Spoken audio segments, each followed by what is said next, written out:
루키 말씀을 가지고 설교하기는 처음인 것 같아요. 최근에 제가 심리학으로 읽는 루키라는 책을 이제 탈고를 거의 했는데요. 쓰면서 저 자신도 많이 은혜도 받고, 또 이번에 이제 설교 부탁을 받아서 다른 것보다 그냥 제가 최근에 읽고 은혜 받았던 말씀으로 전하는 게 좋겠다 싶어서 오늘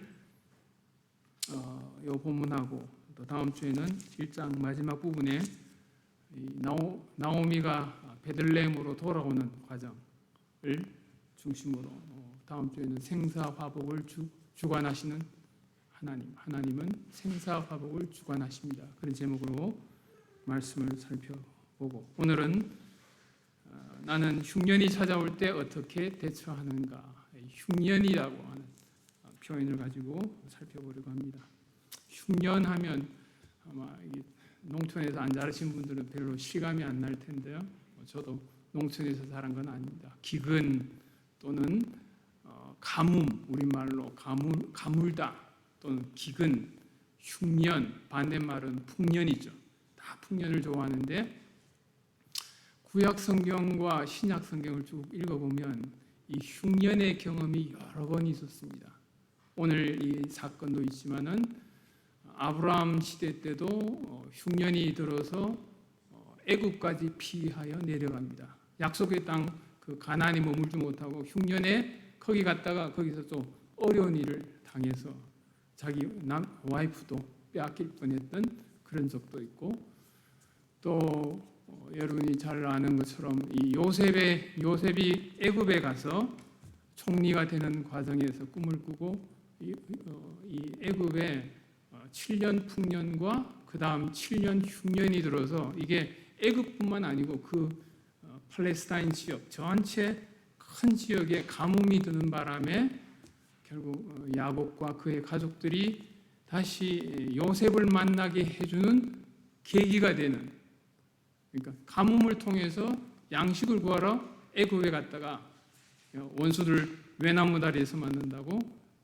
팔았던 형들과 동생이 만나고, 거기서 하나님이 이 애굽 땅에서 이스라엘을 태동시키는 그런 계기가 된 사건이 사실은 7년 흉년이에요. 다윗 시대 때도 가뭄이 있었고, 또 엘리야 시대 때도 북쪽 이스라엘의 아합 왕 시대 때 엘리야를 통해서 내 말이 없으면 앞으로 3년 6개월 동안 이 땅에 비가 내리지 않을 것이다. 그래서 그 말대로 비가 없었고, 또 엘리야가 마침내 기도하니까 저쪽 지중해에서부터 사람의 손바닥만 한 조그만 구름이 몰려와서 마침내 큰 비가 내리는 그런 역사를 이루었던 것을 알 수 있습니다. 우리가 잘 아는 대로 이 바알 신과 엘리야가 이게 전투도 하는데, 팔레스타인 지역은 일종의 농경 지역이에요. 근데 원래 이스라엘 백성들은 농사 짓는 사람들이 아닙니다. 다 양을 치고 움직이는 사람들이에요. 그래서 자기 땅이 없습니다. 자기 땅이 없는데 마침내 하나님이 땅을 기업으로 주셔서 정착을 가나안 땅에 했는데, 문제는 이제 그 가나안 땅에 정착하고 전쟁을 통해서 다 했는데, 여호수아가 죽고 난 그 다음 세대에 보면, 사사기에 보면 그 다음 세대가 여호와를 알지 못하였더라, 이 말씀이 나와요. 한 세대가 딱 끝나기도 전에 결국 이제 하나님을 벗어나게 되는 그런 시대적 배경 가운데 오늘 이 룻기가 기록됩니다. 이 룻기에 나오는 등장인물들이 있죠. 일종의 보면 참 아름다운 스토리예요. 읽으면 그냥 눈에서 그려집니다. 영화를 보듯이 장면이 그려져요. 어떤 상황이었을까? 주요 등장인물들이 여러분이 잘 아는 대로 엘리멜렉, 그 다음에 그의 아내 나오미, 그 다음에 주 등장인물은 그 다음에 룻과 보아스. 이 사람들이 주 등장인물이고 나머지들은 다 조연들인데, 이 베들레헴 땅에, 유다 베들레헴 하면 여러분들 기억나는 사람이 예수님이죠. 예수님이 그 유다 땅 베들레헴, 원래 다윗의 고향이었거든요. 다윗의 자손 예수님이 거기서 태어나셨어요. 베들레헴이란 말은 떡집이란 뜻이에요. 베레헴이란 말은 떡이란 뜻이고 이건 집이란 뜻이에요. 베들레헴. 문제는 이제 이 베들레헴에 떡이 떨어진 거예요. 흉년이 찾아왔습니다. 베들레헴만 아니었을 거예요. 유다 지역 전체, 그 이스라엘 온 족속들에 임한 어떻게 보면 흉년이었는데, 지금 이 루키의 기자는 오로지 한 마을에 있었던 한 가정에서 일어난 사건을 조명하고 있습니다. 이 보아스의 아버지, 엄마의 이름이 뒤에 나오는데 시대적 추정이 가능한데, 그 족보대로라면 보아스의 아버지가 누군가면 정탐꾼 중에 한 사람이었습니다. 살몬이라는 사람이고, 그 정탐꾼이 누구와 결혼을 하는가 하면 기생 라합과 연결이 돼서 결혼을 하고 거기서 태어난 아들이 보아스입니다. 그러니까 시대적으로 여호수아 시대가 끝나고 얼마 되지 않아서 채 100년 내에 이 베들레헴 땅에 흉년이 왔다는 것은 그냥 예사로운 흉년이 아니었다라고 했어요. 룻기의 기자는 이게 하나님의 징계였다 이런 말을 안 합니다. 안 하는데 쭉 진행되는 과정을 보면 이게 예사로 일어나는 것이 아니고 하나님의 개입이 있었다. 자, 이 엘리멜렉이라는 사람 이제 등장하는데요. 이 흉년이 찾아오니까 여러분들 그렇잖아요. 저도 마찬가지예요. 저는 이 엘리멜렉의 심정이 잘 이해가 돼요. 가장으로서 집에 양식이 떨어지고, 옛날에 우리가 보릿고개라는 게 있었잖아요. 봄 춘궁기, 봄이 돌아오면 보리 수확하고 모를 심고 할 때 이때가 양식이 다 대부분 떨어졌는데, 흉년이 안 들어도 춘궁기가 있어서 옛날에 혼식도 하고, 여러분들 가운데 초등학교 다닐 때 혼식하신 분들이 있을 거예요. 보리쌀을 안 섞고 오면 선생님이 혼내고 했던 때가 있었습니다. 그렇죠? 자, 이 엘리멜렉의 가정에 이 엘리멜렉이란 이름이, 엘이란 말은 하나님이란 뜻이고 멜렉이란 말은 왕이란 뜻이에요. 아이가 붙으면 나의, 마이 이런 뜻이에요. 나의 하나님은 왕이십니다. 이름이 참 멋진 이름이죠.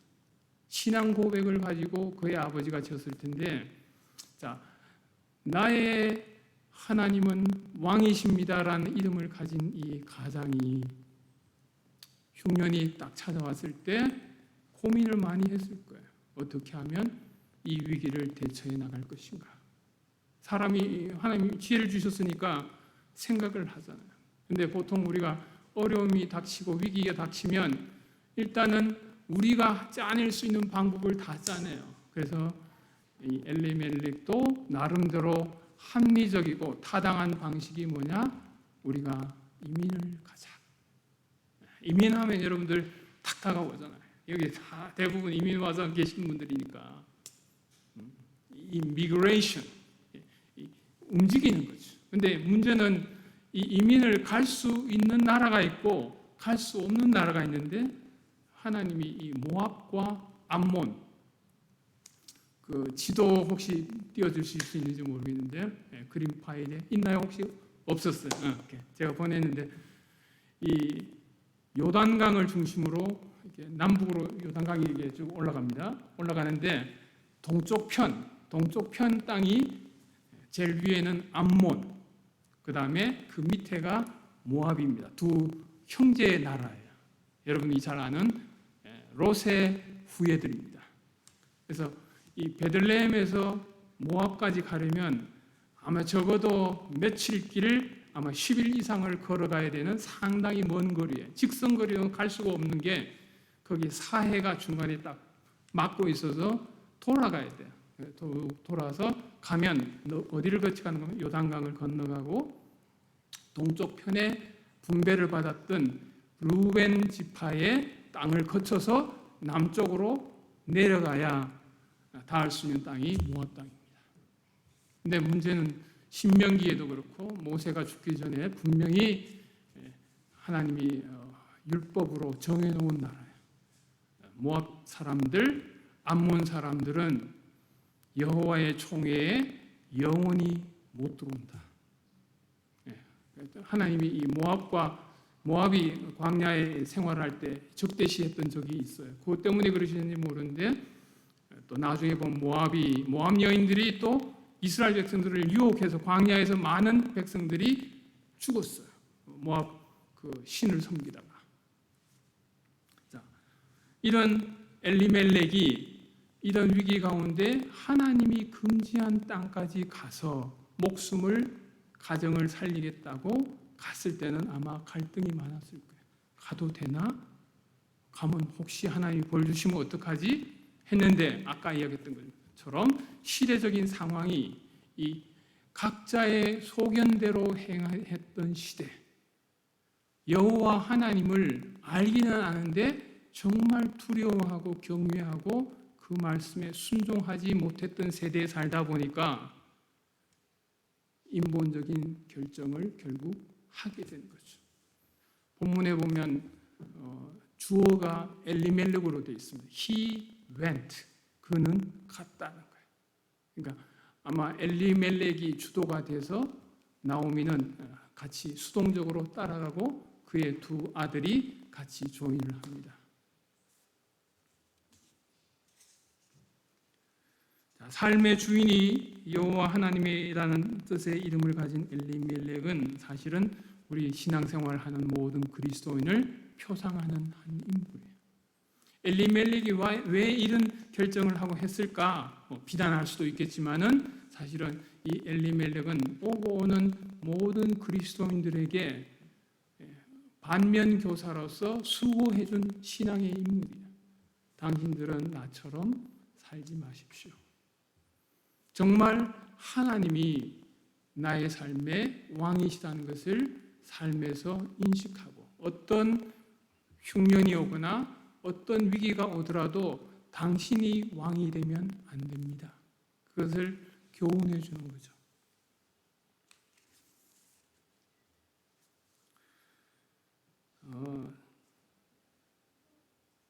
엘리멜렉과 나오미가 선택했던 길은 사실은 살기 위해서 선택했습니다.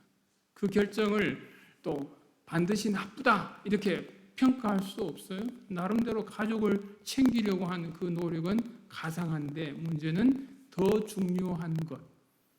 모압은 분명히 하나님이 가지 말라고 했으면 굶어 죽더라도 베들레헴에서 굶어 죽어야 하는데 그 하나님의 명령을 어기고 살려고 갔다라는 거죠.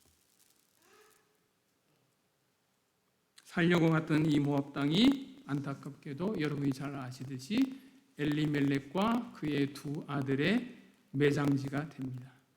아버지가 먼저 죽고 그 다음에 두 아들이 나중에 죽는데 결혼까지 하고 죽은 것을 보면 아마 엘리멜렉이 먼저 죽고 난 다음에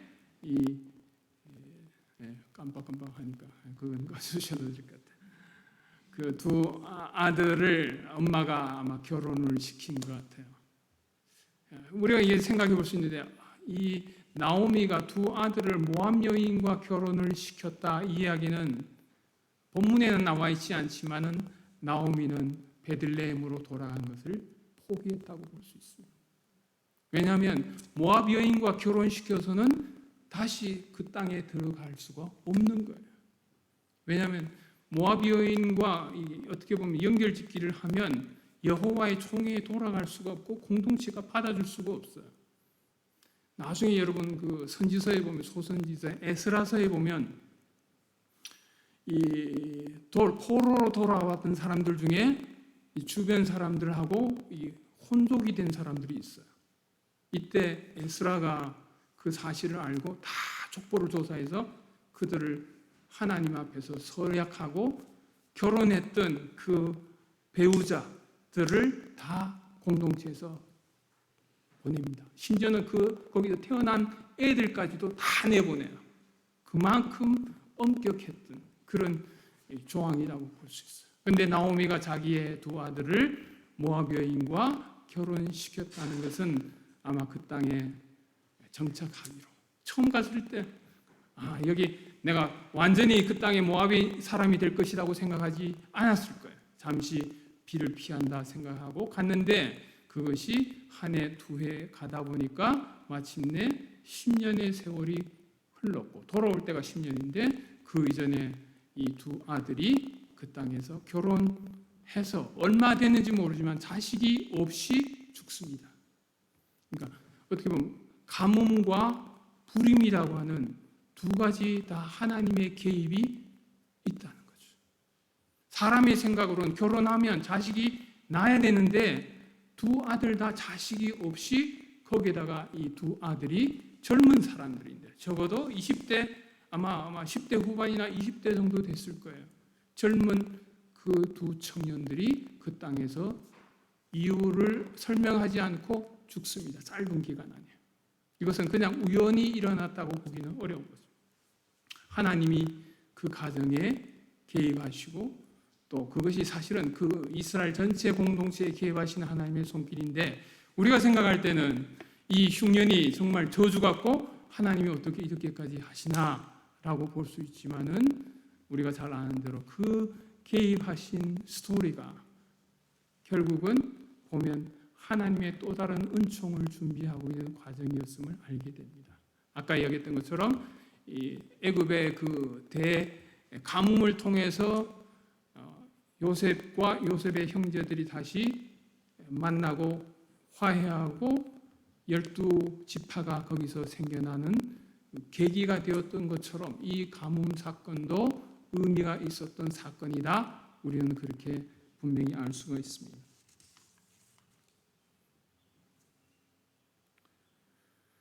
이 엘리멜렉의 행동에 대해서 그랜드 래피드 신학대학원, 미시간에 있는 학교인데요. 거기에 아마 은퇴하신 분인 것 같아요. 명예 교수님인 위어스비라고 유명한 목사님이 있습니다. 워렌 위어스비 목사님이 이 40일 금식한 후에 마귀에게 돌로 떡을 만들어 먹으라라는 유혹을 받았을 때 예수님이 구약에서 인용하셨던 말씀을 이 엘리멜렉의 행동에 적용해서 설교를 하셨어요. 자, 우리가 잘 아는 대로 사람이 떡으로만 살 것이 아니요 하나님의 입으로부터 나오는 모든 말씀으로 살 것이라 하였느니라. 자, 가나안 땅에 이 기업을 분배받은 이 하나님의 백성들은 주변에 있는 다른 가나안 족속들과는 구별되게, 다른 가나안 족속들은 먹고 사는 문제로 사는 사람들이에요. 그래서 그들은 그 풍년을 약속하는 바알 신들을 섬겼어요. 우상인데도 불구하고 바알이 원래 풍요를 상징하는 신이에요. 그래서 거기에 보면 실제 이 관계도, 성적인 관계도 하고 해서 신을 달래기도 해서 비를 오게 하는 그런 바알 신, 소위 이 세상에 가치를 두고 사는 백성들이고, 이스라엘 백성, 하나님이 택한 이 12지파의 백성들, 베들레헴에 살고 있는 엘리멜렉을 포함해서 12지파의 백성들은 누구냐? 떡을 먹고 사는 존재가 아니고 하나님의 말씀으로 사는 존재가 이스라엘 백성들이에요. 그러면 어디에다 우선을 둬야 될 것인가? 설령 먹고 사는 떡이 없어지는 흉년이 왔을 때도 이것이 하나님이 개입하셨구나, 우리 민족에게 하나님이 경고하는 경고의 나팔이구나 라고 하는 것도 알아들어야 되고, 설령 그렇지 않은, 이유가 불분명하지만은 먹고 사는 위협을 받는 경우가 된다 하더라도 나를 먹고 살리시고 입히시는 분은 보이지 않는 여호와 하나님이시다, 우리의 하나님이 살아계신다 라고 하는 인식을 갖게 되면 위험한 상황이 와도 그 위험한 상황, 흉년만 보지 않고 흉년보다 더 크신 하나님을 의뢰하는 거예요. 오늘 장로님이 시작할 때 예수님이 하신 말씀 잘 읽어주셨는데, 우리는 무엇을 먹을까, 무엇을 마실까, 무엇을 입을까로 염려하는 백성이 아니다라는 거죠. 똑같이 인간의 몸을 입고 이 땅에 살고 미국 땅에 살지만은 예수를 믿는 사람, 그리스도 안에 있는 사람은 하늘과 연결이 된 사람이서 하나님이 비를 주시면 감사함으로 받고 하나님이 비를 안 주실 때도 견디는 훈련을 해야 되는 사람들이 우리 그리스도인들인데, 근데 우리도 엘리멜렉처럼 살 때가 참 많다라는 거예요. 저는 이 엘리멜렉의 심정을 잘 이해하고 공감을 합니다. 지난번에 와서도 제가 잠깐 말씀드렸을지도 모르겠는데 2021년 12월 17일 날 미국 땅에 저희가 이민을 왔습니다. 전에도 학생 비자로 오랫동안 또 공부도 하고 살기도 했지만은 정식 이민 비자로 오기는 이번이 처음이에요. 근데 올 때 제가 학교에서 조기 은퇴를 했습니다. 4년 일찍 신청을 했어요. 학교에서는 또 상황상 희망퇴직이라는 제도가 생겨서 저처럼 오래 근무하지 않은 사람도 저는 한번 나갔다가 또 들어갔다가 이랬던 적이 있어서 채워서 보통 명예퇴직을 하려면 20년을 채워야 되는데 이번에 제도가 생기면서 10년 이상만 있어도 희망퇴직이라는 제도로 퇴직을 일찍 할 수 있다는 제도가 딱 생겨서 이게 하나님의 뜻인가? 하고 신청을 했는데 신청하고 보니까 신청한 사람 나밖에 없더라고요. 어쨌든 4년 일찍 희망퇴직을 신청을 했습니다. 해서 또 허락이 됐고, 근데 오는 과정 가운데 하나님이 예를 들면 야 이제 그만둬도 된다, 일찍 은퇴해도 되고 미국 땅에 가서 내가 예비한 일이 있으니까 거기 가서 해라, 하나님 무슨 음성을 들려주시거나 무슨 사인을 주시거나 하면 이게 그래도 확신이 있어서 가는데, 그렇지 않고 하나님이 기도해도 아무 말씀도 없고 또 내 마음에 전부터 미국에 와서 난 살고 싶었던 마음도 있고 해서 갈등이 많이 됐어요. 아내는 또 특히 미국에 오는 거 별로 안 좋아하고, 아내를 겨우겨우 이제 설득해서 오는데 내 마음속에 어떤 마음이 있었는가 하면 나도 이 엘리멜렉처럼 하나님이 원하지 않는 길로 미국 땅에 가서 거기 좀 더 안전하고 안심하고 사는 땅에서 그냥 편안하게 살려고 갔는데 엘리멜렉처럼 하나님이 치셔서 여기서 명도 못 채우고 죽지 않을까, 이런 불안이 사실은 있었어요. 두려움.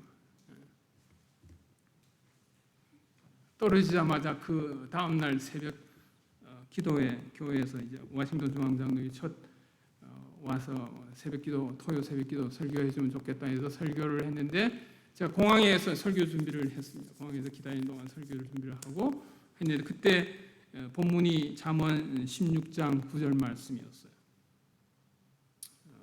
파워포인트 있으면 띄워주셔야 되는데, 사람이 마음으로 자기 길을 계획할지라도 그의 걸음을 인도하시는 이는 여호와시니라. 우리가 걷기는 걸어요. 우리가 인생길을 이리로 갈 것인가 아니면 이리로 갈 것인가 결정은 우리가 다 해요. 하는데 놀랍게도 그 걸음을 인도하시는 분이 계신다는 거예요. 여호와 하나님이 그 걸음을 인도하신다. 이 잠언 16장은 흥미로운데 1장 1절과 맨 마지막 말씀이 또 서로 연결짓기 같아요. 그래서 1절에 보면 어떤 말씀이 있는가 하면 마음의 경영은 사람에게 있어도 말의 응답은 여호와께로부터 나오느니라. 우리 생각, 플래닝은 우리가 하는데 그 응답, 이루어 가시는 분이 계신다는 것이죠. 만약 엘리멜렉의 경우도 정말 엘리멜렉이 그런 계획을 했다 하더라도 하나님이 그 발걸음을 허용하셨고, 한편에서는 근데 엘리멜렉이 개인적으로 죽는 것은 안타까운 부분인데 엘리멜렉이 죽고 두 아들이 죽는 이 모든 과정이 어떤 의미에서는 하나님이 그 과정 가운데 개입하고 계셔서 마침내 그들의 스토리가 성경의 기록이 되고 오고 오는 시대에 그냥 엘리멜렉이니 두 아들 말론과 기럝이 그냥 잘 먹고 잘 살았더라 하면 성경에 기록될 필요도 없고 그냥 완호부댐으로 그냥 지나갔을 거예요. 근데 그들은 죽음으로써 어떻게 보면 징계를 받은 것처럼 보였지만 그들은 죽음으로써 그들의 이름이 오늘날까지 기억도 되고 그들이 보여줬던 그 삶의 스토리가 오늘을 살아가는 성도들에게 굉장히 계시적이고 교훈적인 그런 역할을 하도록 하나님이 빚고 계셨다. 나중에 이 나오미의 스토리에도 보면 알겠지만은 나오미가 만약 그 땅에 자기 남편도 살고 아들도 둘 살았으면 나오미는 본국으로 돌아오는 일이 없었을 것이에요. 룻이란 인물도 거기에서 등장하지 않았을 것이고 보아스와의 만남, 다윗으로 이어지는 이 왕가의 계승되는 계보가 나올 수 없는 구도예요. 그냥 거기서 끝나는 삶인데 하나님께서는 놀랍게도 그들의 잘못과 실수에도 불구하고 그 걸음을 사용하셔서 나오미가 마침내 또 다 잃으니까 본국으로 돌아오는 거예요. 이것도 은혜예요. 어떤 사람은 다 잃어도 본국으로 안 돌아와요. 수치심 때문에. 차라리 그냥 여기서 내가 죽지 하는데 나오미는 놀랍게도 다 잃었을 때, 빈손이 되었을 때 솔직하게 수치심을 안고 베들레헴으로 돌아온다. 또 33절에 보면 잠언 16장 33절에 보면 비슷한 말씀이 있어요. 제비는 사람이 뽑으나 모든 일을 작정하기는 여호와께 있느니라. 우리는 의식을 못하지만은 우리의 삶의 모든 사건들과 삶의 모든 것들이 다 보이지 않는 여호와 하나님, 삼위 하나님과 연결짓기가 되어 있다는 의식을 할 때 우리의 신앙심이 자라는 거예요. 우리가 볼 때는 어렵고 두렵고 잘 안 되고 막히고 답답하고 하는 일들조차도 하나님이 그 과정 가운데 개입해 계신다. 분명히 하나님은 선한 길로 인도하실 것이다. 나의 생각은 우선 볼 때는 답답하고 길이 막히고 가족 관계도 잘 안 되고 힘들고 하지만은 분명히 여기는 하나님이 함께 하시고 개입하신다라는 인식을 가질 때 신앙이 활성화되고 살아나는 거죠.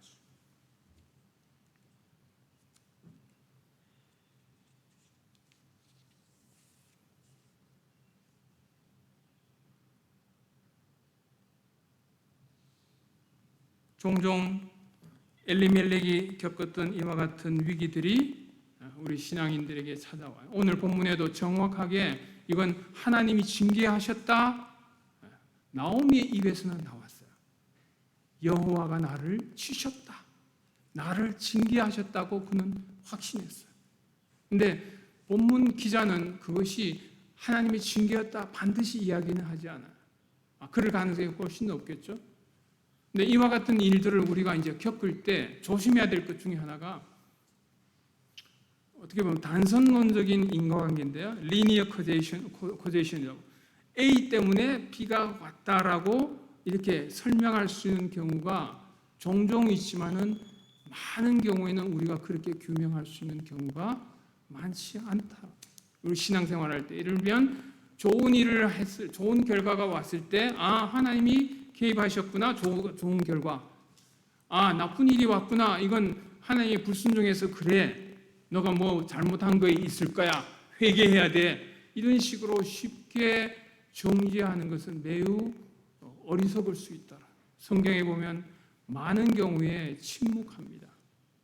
왜 그런 일이 일어났는지. 욥의 삶의 대표적인 경우도 욥이 왜 그와 같은 고난을 당해야 됐는지에 대해서는 하나님이 결국 대답을 안 하셔요. 모른다. 욥이 무슨 잘못해서가 아닌 건 분명해요. 근데 하나님의 뜻이 있는 거죠. 하나님은 그것을 통해서도 살아계시고 주관하시는 주권자이심을 보여주는 거죠.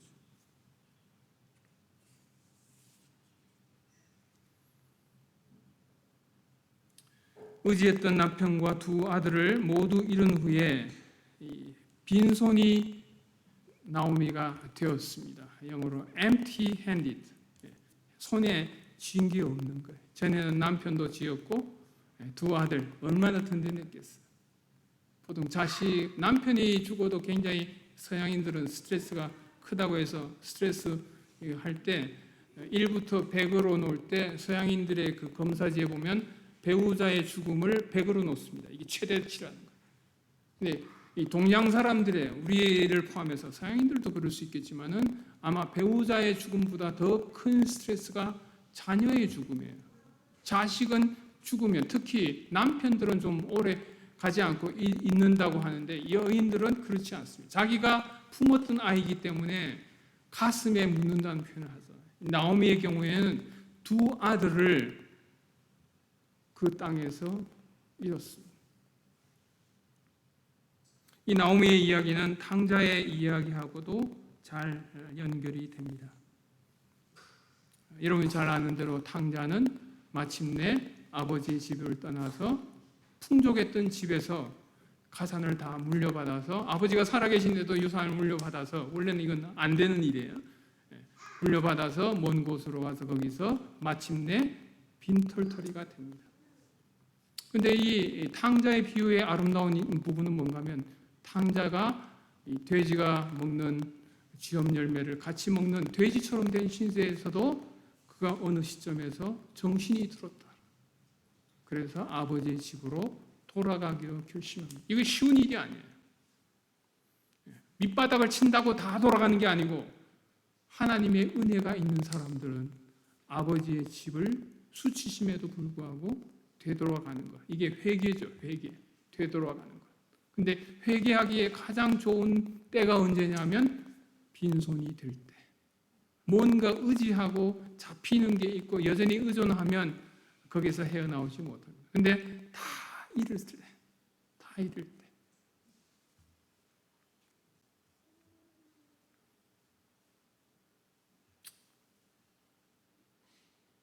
그런 점에서 하나님의 징계, 때로는 우리가 하나님의 징계, 하나님이 나를 치셨다라고 하는 이 치셨다라고 하는 것조차도 하나님이 베푸시는 은총이고 하나님이 그에게로 돌아가도록 초대하는 초대장이라고 우리는 말할 수 있습니다.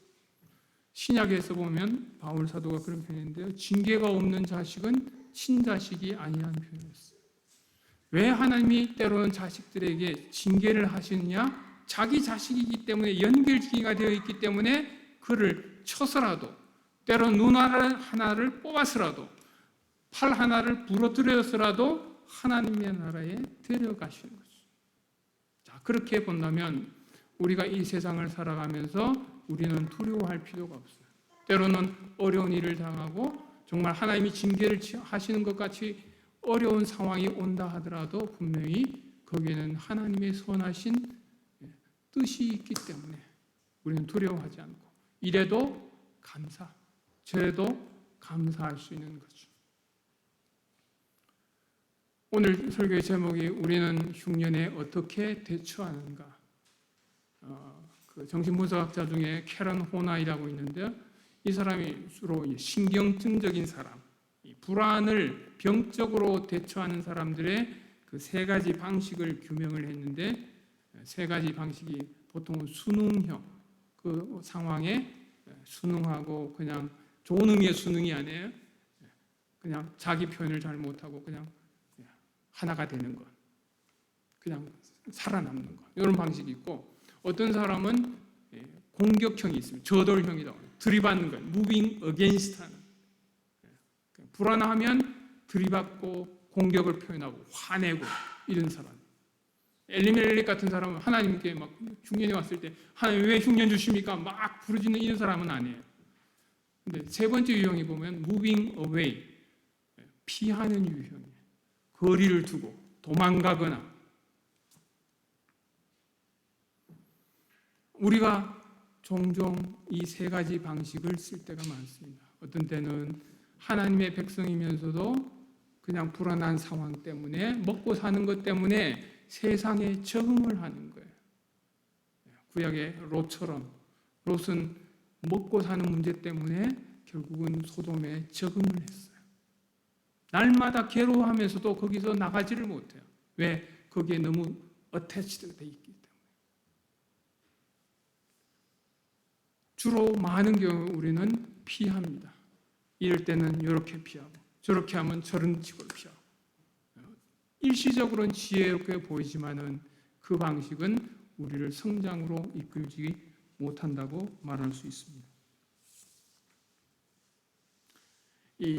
조금 전에 롯에 대해서 이야기를 했는데 롯은 마지막 그 빈손이 되는 경험,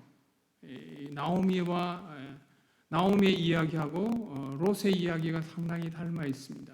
롯도 그 풍족했던 재산을 다 잃고 소돔에서 잃고 몸만 겨우 빠져나오고 거기서 마지막에 아내까지 잃습니다. 근데 그 마지막 기회가 왔을 때 안타깝게 롯은 아브라함의 집으로 돌아가지 않습니다. 만약 그때 롯이 부끄럽지만은 아브라함의 집으로 찾아가서 삼촌 제가 왔습니다. 제가 다 잃었습니다. 제가 다 파산했습니다 하고 찾아갔더라면 롯의 스토리는 바뀌었을 거예요. 근데 롯은 안타깝게도 가장 안전한 방식, 회피하는 방식이 뭐냐? 사람들로부터 떨어져서 동굴에 숨었습니다. 그의 이야기는 거기서 끝이 나요. 그의 두 딸이 잘 아는 대로 그 동굴 속에 살던 어떻게 보면 폐인이 된 거죠. 완전 외상후 스트레스 장애 겪는 사람처럼 폐인이 돼서 알코올 중독자처럼 폐인처럼 살아가는 그에게서 태어난 그 아들들이 암몬과 모압의 조상이 됩니다. 롯은 롯대로 우리에게 상당한 교훈을 주고 나오미는 나오미대로 우리에게 교훈을 주는 거죠.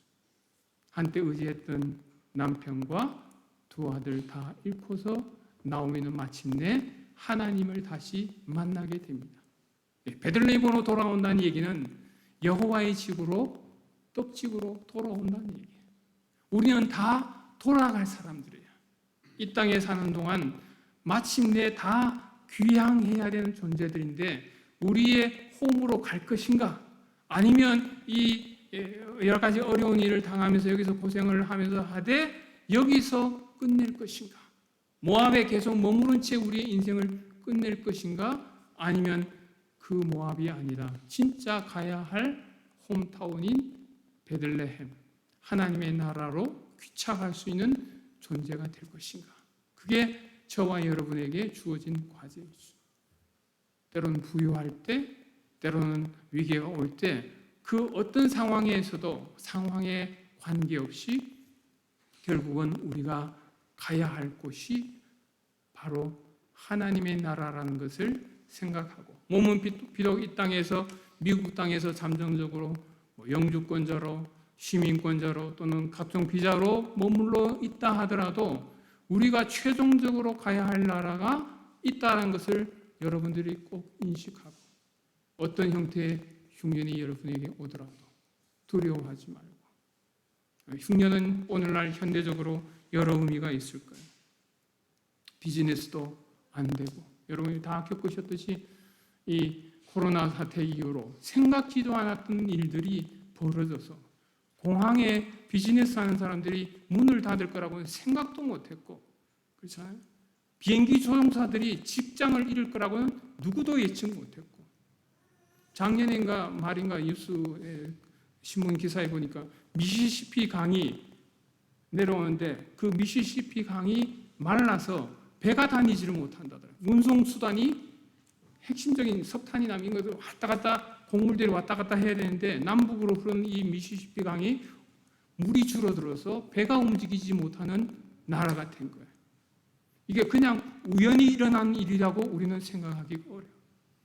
여러분이 잘 아는 대로 서부 지역에는 물을 쓸 수가 이제 별로 점점 말라가니까 잔디를 다 뜯어내면 시에서 뭐 돈을 보상금을 준다는 그런 지금 시대가 되고 있는 거죠. 버지니아에 와서 보니까 버지니아는 정말 아름다운 땅인데 어쨌든 이 미국 땅에 우리가 살면서도 하나님이 알게 모르게 이 땅에 주시는 메시지들을 듣고 정신을 차리고 신앙생활을 해야겠구나.